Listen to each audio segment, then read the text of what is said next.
Keynes, el gran economista del siglo XX, había teorizado políticas de intervención al servicio de la recuperación económica que hoy se niega.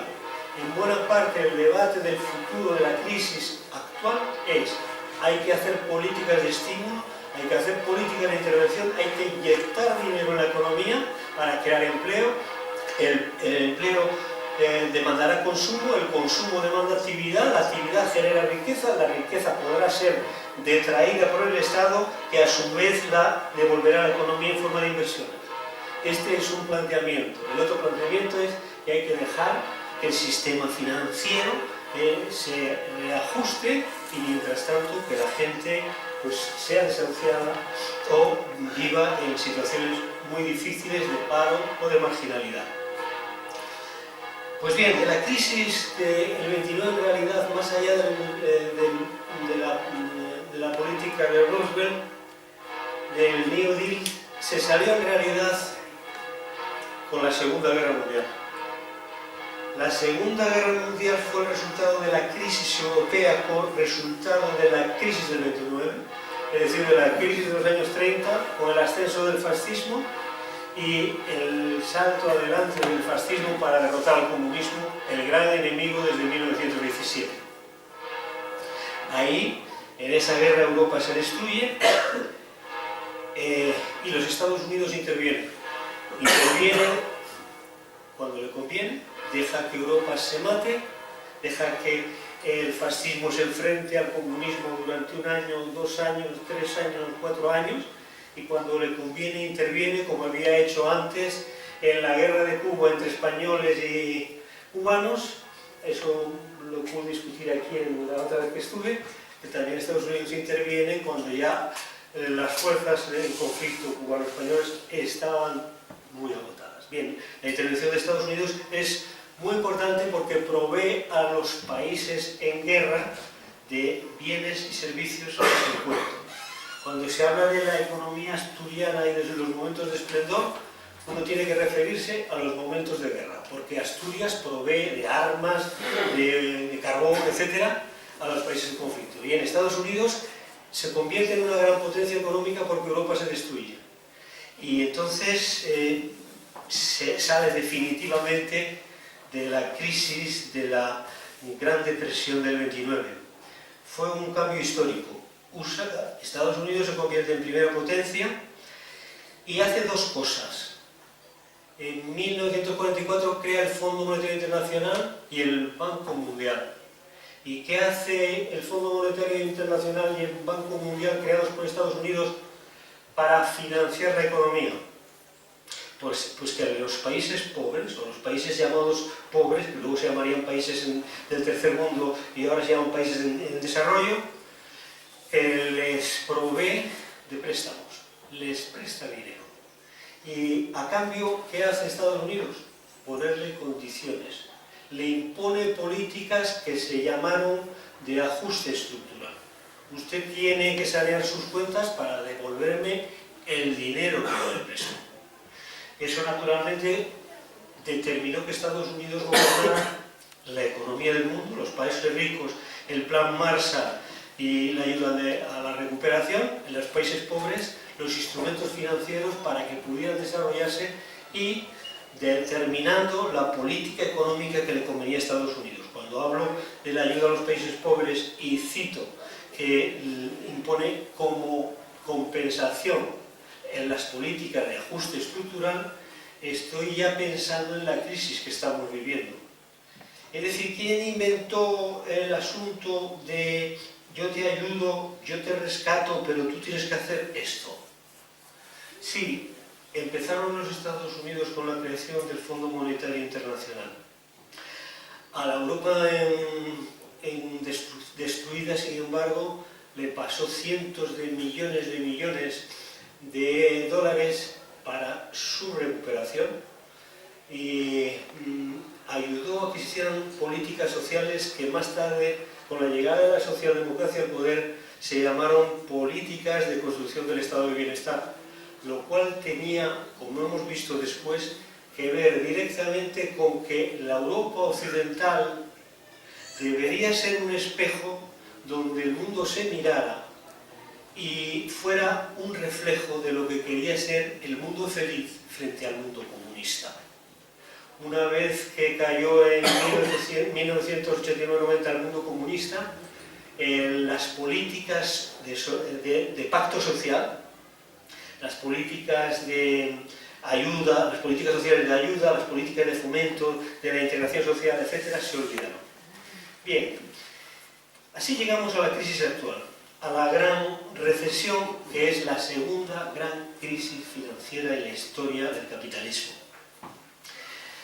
Bien, hablamos ahora de un capitalismo neoliberal, y esta crisis es una crisis sistémica, afecta al conjunto de los sectores y a la mayoría de los países, que, como acabo de apuntar, tiene antecedentes, el Fondo Monetario y las políticas de ajuste, y tiene otros antecedentes, si cabe, más crueles. La política neoliberal se inició de forma sistemática aplicada por la Escuela de Chicago, Milton Friedman y Hayek. Se aplicó en Chile y en Argentina después de que liquidaron directamente a Pinochet, que Pinochet liquidó a Allende, que estaba tratando de hacer políticas sociales. Y en Argentina, después de que Videla se impusiera de forma también, mediante un golpe de Estado, a la sociedad argentina. Es decir, que el neoliberalismo nace manchado de ajustes, nace manchado de sangre. ¿Qué es el capitalismo neoliberal que estamos viviendo? Pues es la globalización, es la desregulación, es en definitiva la economía de casino.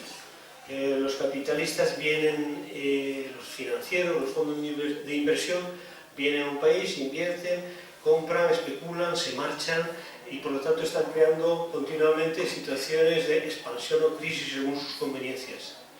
Pero además de la globalización y de la desregulación de la economía, el capitalismo neoliberal son las políticas de austeridad fiscal o de consolidación fiscal, esto es, buscar el equilibrio presupuestario para que el déficit no aumente más allá del 3% del PIB.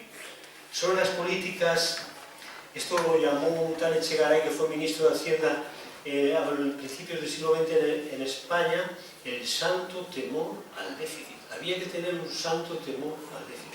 Es decir, el Estado no debía gastar más que en guardias civiles y policías, lo demás no interesaba.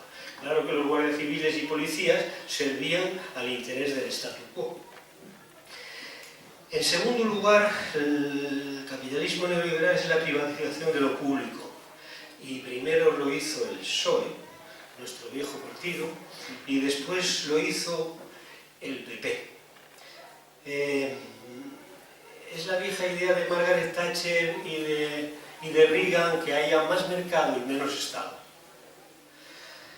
Es decir, vender las empresas energéticas. ¿Os acordáis en Endesa, antes alemana que catalana, etcétera? Es privatizar la educación, la salud, las pensiones, los servicios y convertirlo todo eso en un gran negocio. En España hace 20 años había 3 universidades públicas. Hoy la mitad de las universidades públicas son privadas.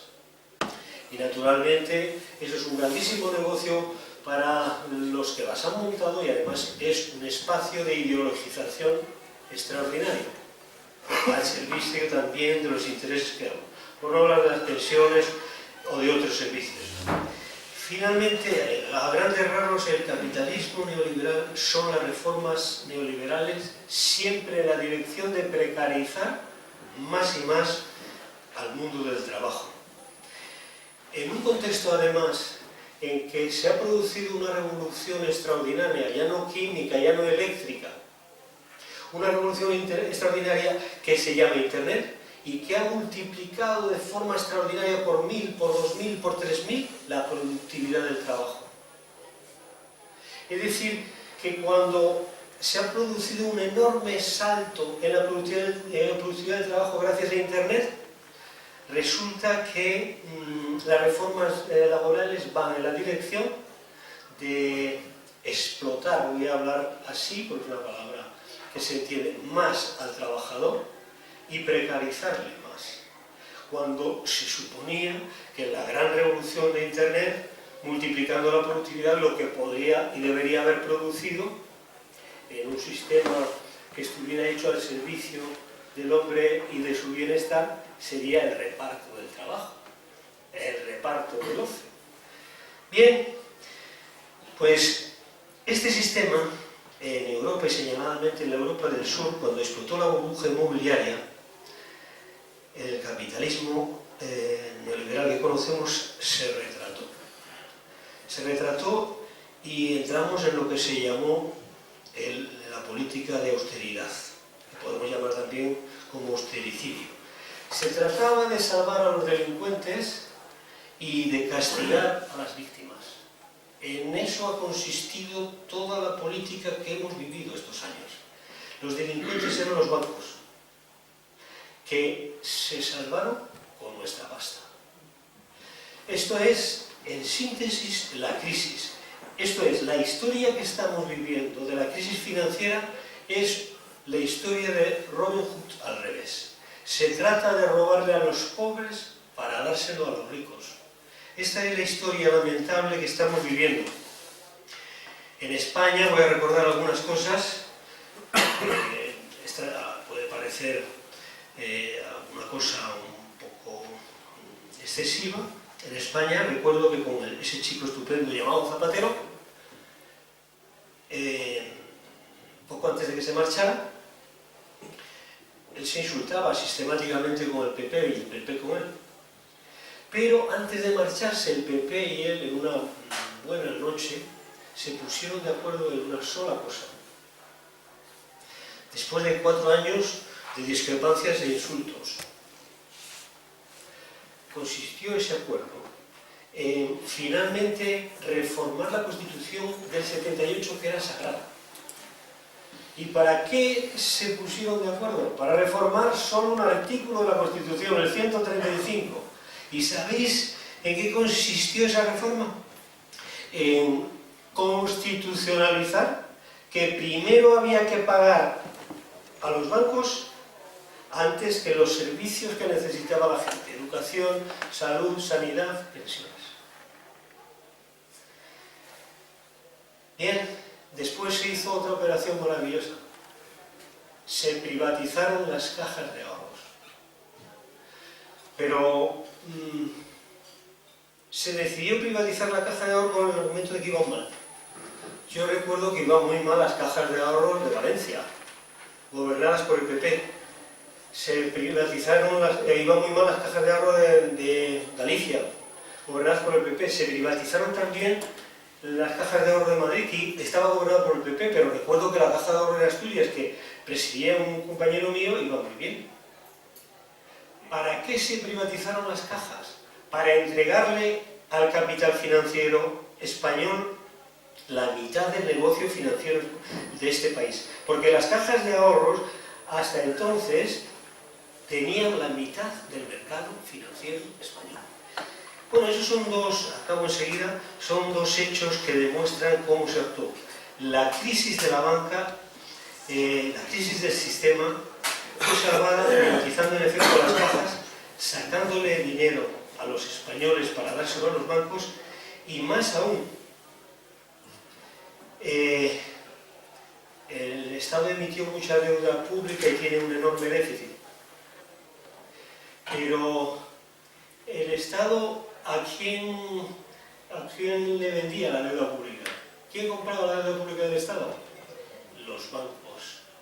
Los bancos españoles recibían el dinero del Banco Central Europeo a 0,5 de interés o más baratos y se lo vendían a Rajoy, es decir, a nosotros, al 6%, al 8% de los mejores momentos. No ganaban el doble, ni el triple, ni el 10 veces más de 10 veces más, en plena crisis. Esto fue lo que ocurrió. Y por lo demás es falso, quiero hacer esta observación, de que esa propaganda de que tiene que haber más mercado y menos Estado. Ellos quieren menos Estado para nosotros, pero quieren al Estado a su disposición. Todo lo que acabo de contar ocurrió gracias al Estado y en su particular beneficio.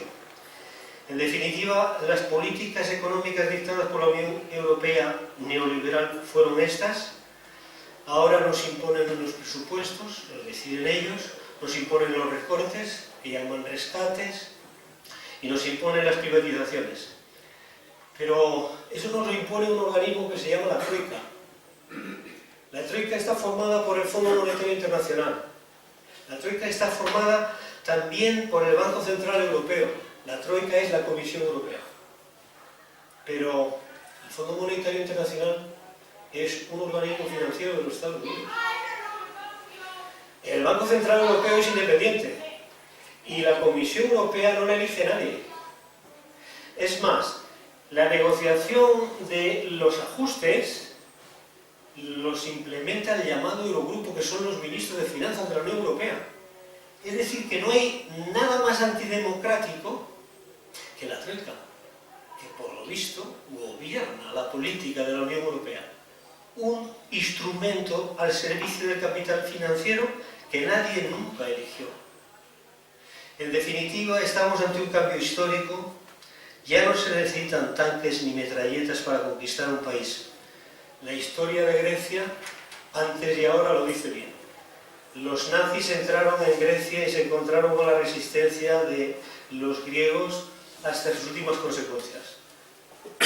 Los nazis hoy han tumbado un gobierno, han dado la vuelta a una votación masiva de los griegos y le han dicho a Tsipras: o lo tomas o lo dejas, o te vas del euro o tragas todas estas condiciones. Te vamos a prestar 850.000 millones de euros, de los cuales para tu economía solo van a ir 70.000. Todo lo demás es para recuperar nosotros lo que se ha puesto. En definitiva, quiero leer a cabo, y perdón por mi larga exposición, yo no sabía muy bien cómo esto se desarrollaba, quiero leer unas palabras